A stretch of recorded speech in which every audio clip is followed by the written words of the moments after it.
All right, good morning, everyone. So, if you're at home today, this is the video that you should be watching. Today, we're going to talk a little bit about how do I describe one variable data. Now, specifically today, we're going to talk about histograms because obviously that's what we've talked about the most in class.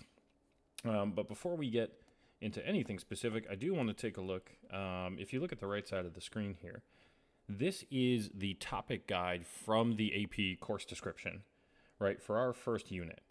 So if we take a look and we run through this really quickly, right, we can see this, what can we learn from data? We've done that. That was the Carter racing activity, as well as when we dissected the headline about coronavirus and eating at a restaurant, right?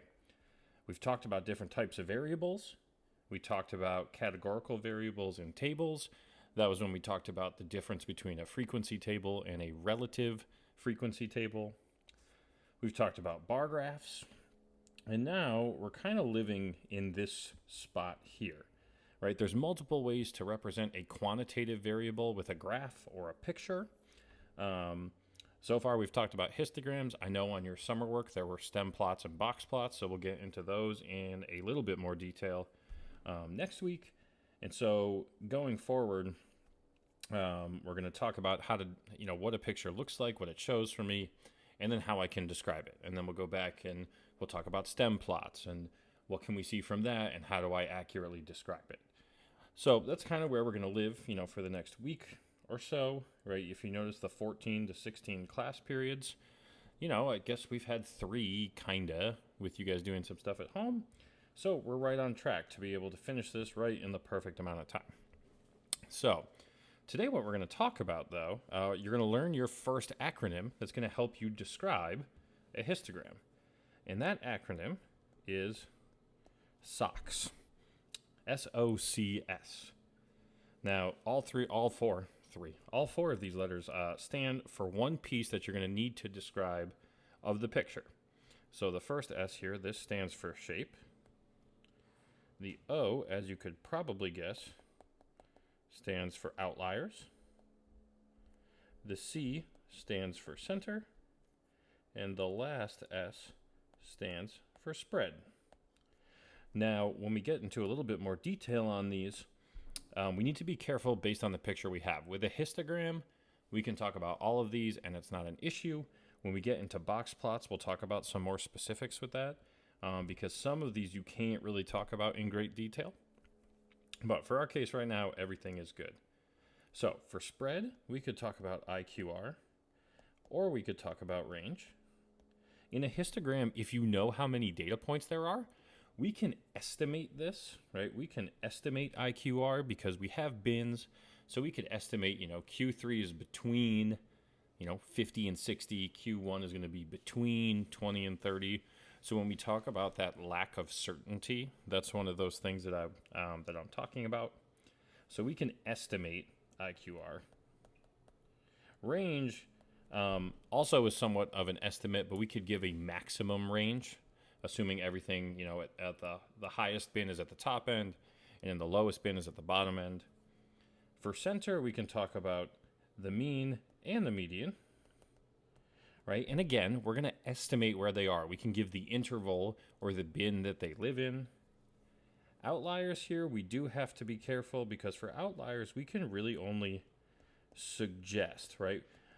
We think something might be an outlier. However, because we don't actually have the 5-number summary, it's hard for us to actually calculate to physically show, yes, this is outside of an outlier fence.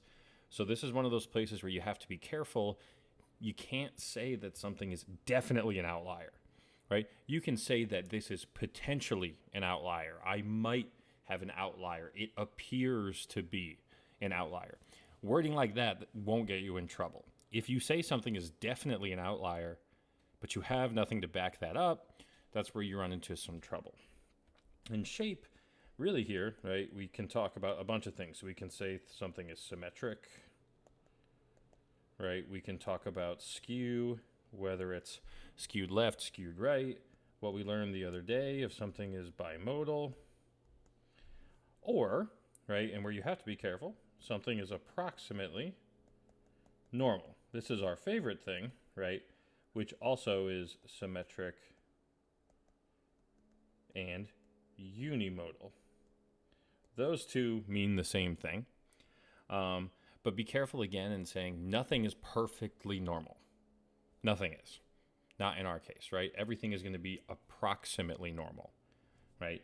Or you can say symmetric and unimodal, and that keeps you out of trouble as well. So to take you through what this would look like in an actual example, I have a few here in this document that we can talk about. Again, at this point, I would say if you have questions, write them down, and then you can ask me on Wednesday next week or shoot me an email. We can jump on a Google Meet Monday or Tuesday after school, and we can sort it out. But let's take a look at this picture here. Right, so here's a histogram of weight. I don't know where this came from. I took it off the internet. Right, now they're going to ask you, on the AP exam, the question is going to say something just like, describe the distribution.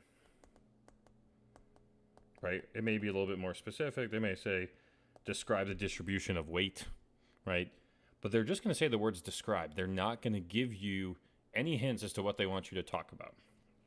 So what I tend to tell people to do is make yourself some bullet points, right? So I'm going to say shape, and I'm going to talk about shape, right? The histogram appears to be,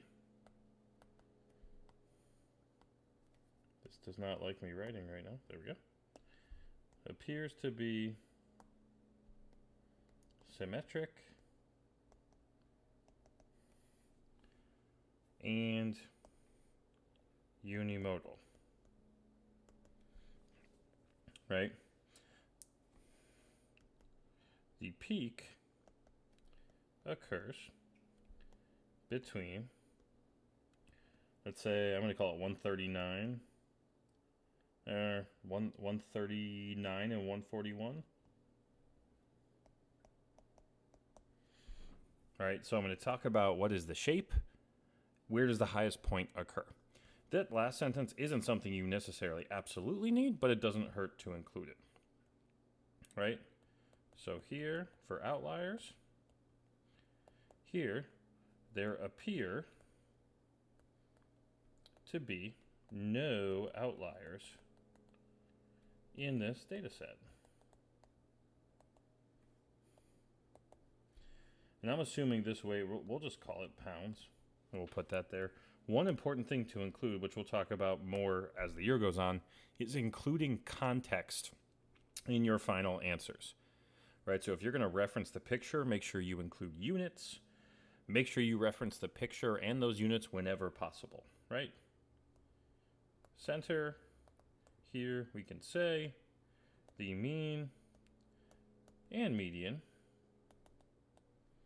appear to be around 140 pounds. Notice again, units. It puts things in context, right? And also notice the lack of certainty. Appear to be about, right? That statement is very, very not certain of anything. So we know that it's probably in that interval between 139 and 141, which I also could substitute there. However, when I talk about the mean and the median, I like to use a specific number. Either one would be fine. And now, lastly, spread, right? So this is where I would talk about, right, a maximum range of, let's say, if that's 131, 149, 18 pounds, right? Now, if I really wanted to tally all of this up, I could figure out how many data points there were. 2, 4, 7, 13, 21, 27, 29, 30 data points. So I could do some quick math. You know, my first quartile is going to be somewhere like the 7th data point. So my first quartile is like somewhere between 137 and 139 maybe. I could do all of that here. It's not super important. Usually, if they tell you how many data points there are, It's significantly easier. I don't expect you to take the time to try and total it up. So if you want, you can put your answer like this with each bullet point drawn out. Or typically on the AP exam, you may not have room to do this, so you can just write these 4 sentences in a paragraph, and that would be perfectly fine. Just get rid of the bullet points and pretend I wrote that as a paragraph, and that's exactly what they're looking for. So now we have another example, right? And so what I want you guys to do, and I'll also put this picture up on Classroom for you, is I want you to pause the video, and I want you to write your own short description of how you would describe this histogram, right? And so it'll be something then that we talk about on Wednesday next week.